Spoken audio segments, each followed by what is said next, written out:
After starting my small business and spending some time in local government, I decided to run for Congress in 2010. The district is based in Charleston, South Carolina, where the Civil War started, against a son of our legendary Senator, Strom Thurmond. You may be asking yourself, how does a poor black kid from a single-parent household run and win in a race crowded with Republicans against a Thurmond? Because of the evolution of the Southern heart. In an overwhelmingly white district, the voters judged me not on the color of my skin, but on the content of my character.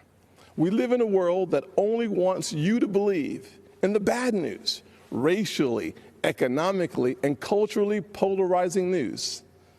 The truth is, our nation's arc always bends back towards fairness. We are not fully where we want to be, but I thank God Almighty, we are not where we used to be. We are always striving to be better. When we stumble, and we will, we pick ourselves back up and try again. We don't give in to cancel culture or the radical and factually baseless belief that things are worse today than in the 1860s or the 1960s. We have work to do, but I believe in the goodness of America, the promise that all men and all women are created equal. And if you're watching tonight, I'm betting you do too. Over the past 4 years, we have made tremendous progress towards that promise. President Trump built the most inclusive economy ever. 7 million jobs created pre-COVID-19, and 2/3 of them went to women, African Americans, and Hispanics. The first new major effort to tackle poverty in a generation, opportunity zones. We put hard-earned tax dollars back in people's pockets by cutting their taxes, especially for single-parent households like the one I grew up in, cutting single mothers' taxes 70% on average.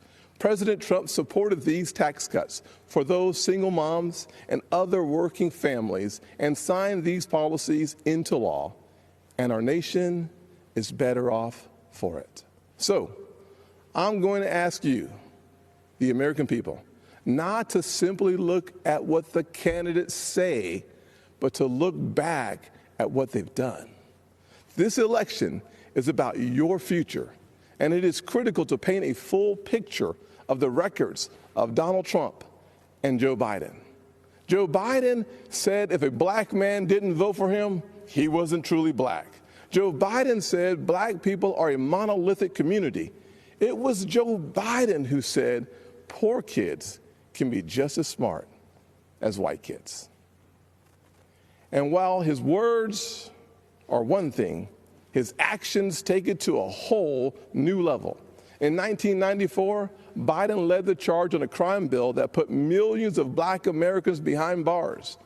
President Trump's criminal justice reform law fixed many of the disparities Biden created and made our system more fair and just for all Americans. Joe Biden also failed our nation's historically black colleges and universities, heaping blame on them as they fought to ensure our young folks had access to higher education.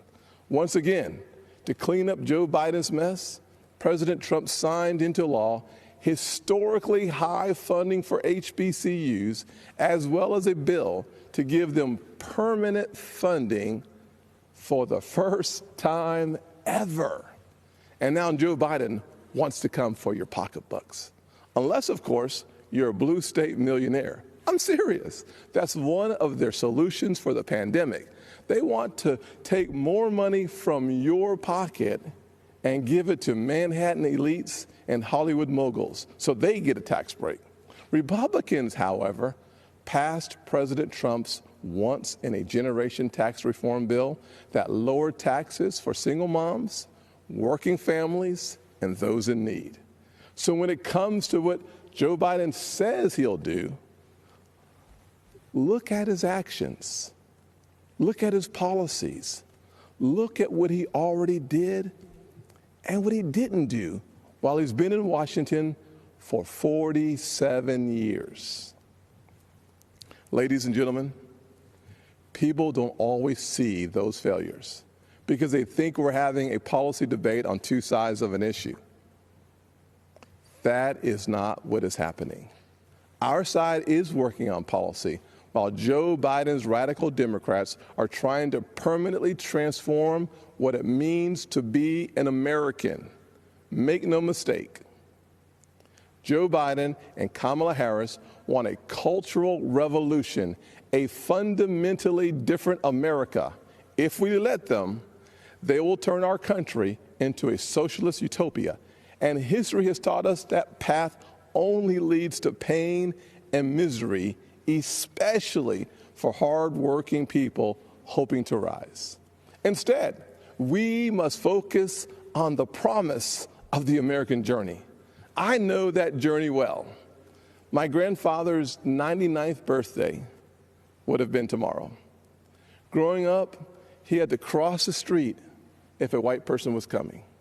He suffered the indignity of being forced out of school as a third grader to pick cotton, and he never learned to read or write.